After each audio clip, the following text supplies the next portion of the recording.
Gluten-free spring rolls. Welcome to Believe It's Not Gluten, the home of amazing recipes for the gluten intolerant. I can't really claim that these spring rolls are as good as non-gluten-free. They're chewy rather than crunchy, but they are still good, and being able to make them gluten-free does mean that you can enjoy this delicacy along with everyone else. They take a little practice to get the hang of rolling them, but once you've worked it out, they really don't take any longer than regular ones to roll. So if you would like to use noodles in the filling, get that started first. You just need fine noodles, but not the really fine rice noodles, and put them in a bowl of room temperature water to soften while you do everything else. I really prefer these without the noodles, as there's plenty of rice in the wrappers, but this is how you do it if you do want to use them. So then you need half an onion and 2 cloves of garlic. You can chop the garlic or crush it in a crusher if you prefer. I just don't like having to wash the garlic crusher for this little amount of garlic. And then heat around 1 tablespoon of oil in a pan. You can use any pan, I just like the feel of using a wok when it's such an Asian dish. And then once the oil's nice and hot, fry the onion and garlic until it is soft and well cooked.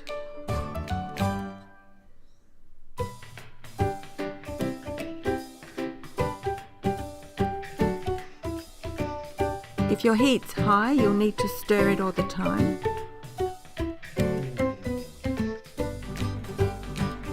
And at this step, you need to make sure the onion is really well cooked. If it has a bit of a raw taste when the rolls are done, it really spoils the taste of them. So make sure it's translucent and really well cooked. Then add the meat, if you're using meat. So around 200 to 250 grams of pork or chicken mince, unless you're wanting vegetarian rolls. So just break that up and cook it until it's just cooked. It only takes a few minutes if the heat is high.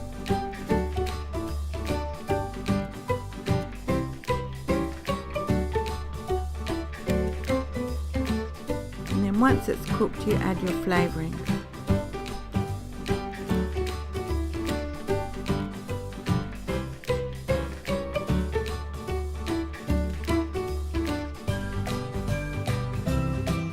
So soy sauce, fish sauce, sugar or honey or your choice of sweetener, and some white pepper. Stir that through well, then turn off the heat and just leave it so the flavours can mix together while you get the veggies ready. So I think cabbage is essential in spring rolls, regular cabbage or Chinese cabbage, whatever you like. Usually around 1 to 1.5 cups. I like the darker green part of the cabbage for these, it adds a bit of colour, and just have it finely shredded.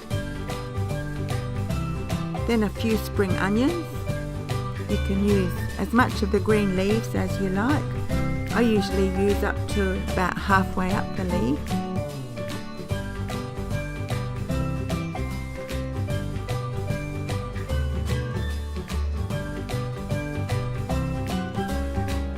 And then some grated carrot and bean sprouts.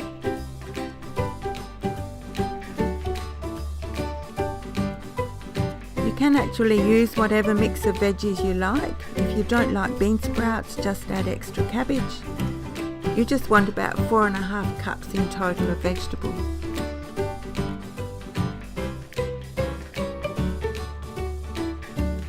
Once they're done, heat up your pan again.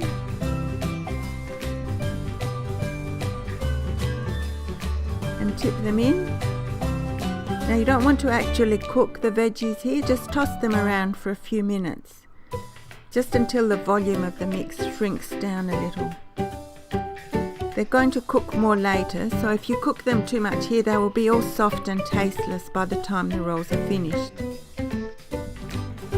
So just toss them for a few minutes, then turn off the heat and let them cool. If you're adding noodles, you'd add them here.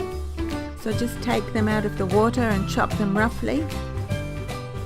You don't want long strings, it's hard to portion it up to put inside the spring rolls if you do leave long strings. Now I've never drained the mix as it's cooling, but I think it would be best to do so. So while it cools, either tip your pan on an angle so all the juice drains to one end and then pull out the filling without the juice. Or you can spread it out on a baking sheet that you tip up at one end and let it cool and drain that way. You don't want to add wet filling or the juice will soak through the wrappers and may weaken them.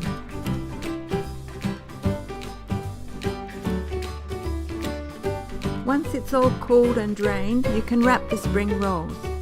So when you're ready, you need a bowl or plate of room temperature water to dip the rice wrappers in, the filling, the rice wrappers, a tea towel to put on the bench, and another one to dry the tops of the wrappers, and a tray to put the finished rolls on. So you dip the wrapper into the water to soften it. There isn't quite enough water in the bowl here and I'm having to move it around a bit to get it covered. It's better to have more water than this so it can just smoothly go in and out. Then put it onto the tea towel and dry off the top with the other tea towel. Once that's done, put it on the bench, add about 1 tablespoon of filling, fold up the bottom edge and then press the sides together to remove any air bubbles and seal them.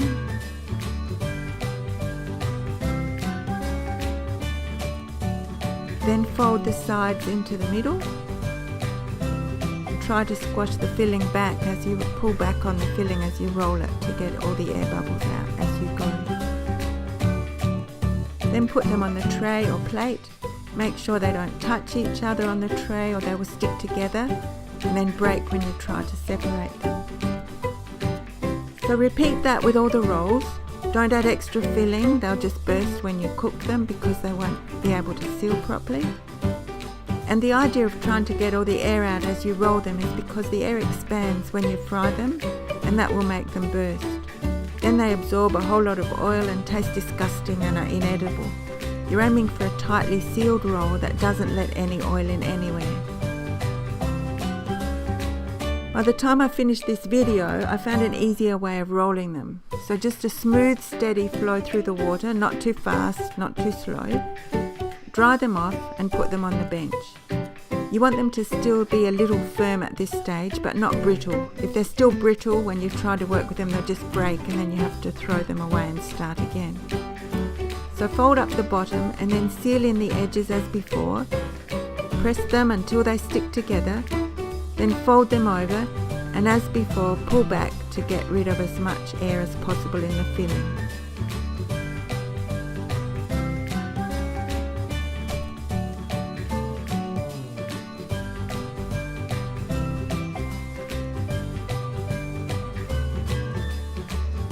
Then squash out the air from the rest of the wrapper and seal that part down.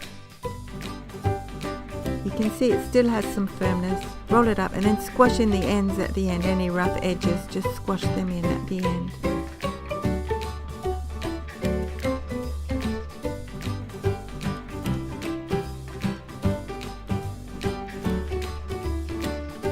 So fold up the bottom, seal the edges, pull back on the filling to get rid of any air when you start rolling.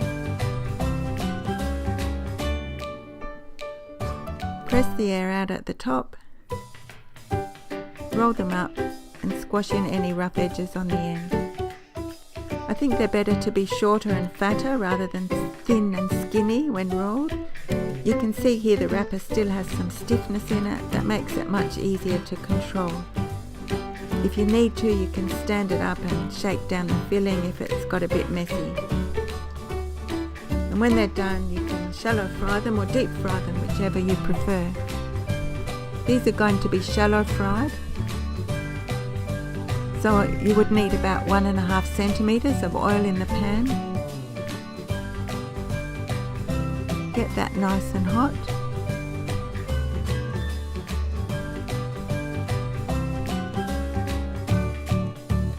And the way to tell if the oil's hot enough is to stand the handle of a wooden spoon into the pan, and if you see the bubbles coming up as you do here, you know it's hot enough.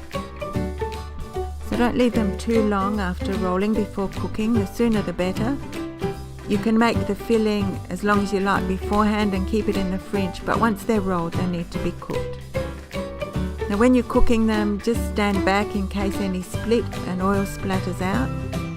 And don't try to cook too many at once or they'll all stick together. If they do stick together, just leave them as they are until they're finished and out of the oil before you try to separate them.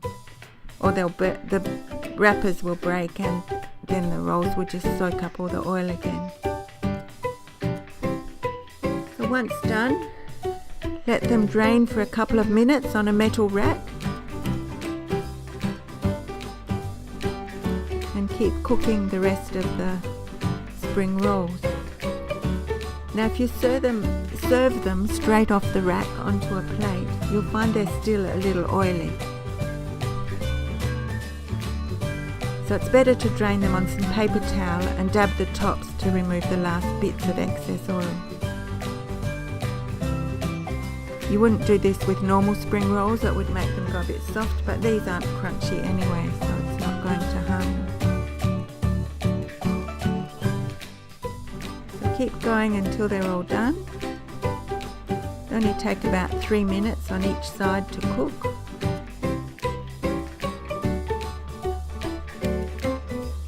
So you can see here on the plate that there's just a bit of oil coming off them still, which is not nice. You don't want them like that. So pop them on some paper towel, just dab the tops, and then you'll be fine. So here they are, delicious gluten-free spring rolls. You can see there's no oil left on the plate. Dip them in your favourite dipping sauce, and you're ready to go. I hope you enjoy them. Please visit the blog for the recipe and tips to make them work for you. If you like this, please subscribe to our channel below and give us a thumbs up. And please share our videos as much as you can. Thank you for watching, and believe it, it's not gluten.